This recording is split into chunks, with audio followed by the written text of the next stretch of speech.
We're turning to President-elect Trump's transition back to the White House, as the president-elect is now criticizing Mexico and Canada over its handling of the border and now promising to punish them with high tariffs on day one of his new administration. He's also vowing to raise tariffs on China.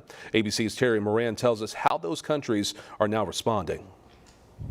This morning, Donald Trump is warning America's neighbors, threatening to implement 25% across-the-board tariffs on Mexico and Canada on day one if both countries, he says, don't crack down on their borders with the U.S. Trump cites a new caravan coming from Mexico with a group of hundreds of migrants, mostly from South and Central America, leaving southern Mexico last week. This Ecuadorian migrant says, "We want to be on the other side before the new president of the United States takes office," as he seems quite harsh on immigrants.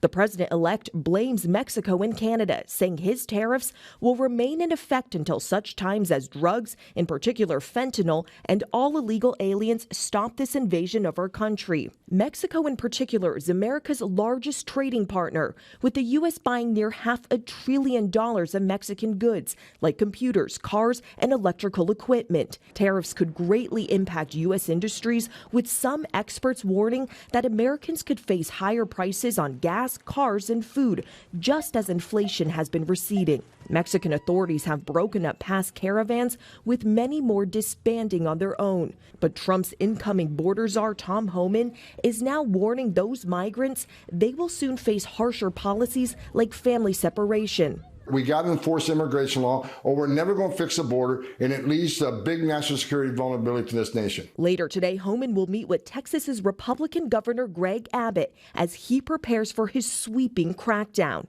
If enacted, these tariffs could violate the terms of the trade agreement between the U.S., Mexico, and Canada, which Trump signed into law during his first term.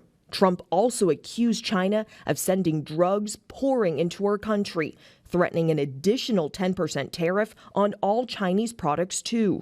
Tariffs are a favorite tool of Trump's. To me, the most beautiful word in the dictionary is tariff, and it's my favorite word. Trump's comments drawing responses from trade partners. The Chinese embassy saying economic and trade cooperation is essentially mutually beneficial.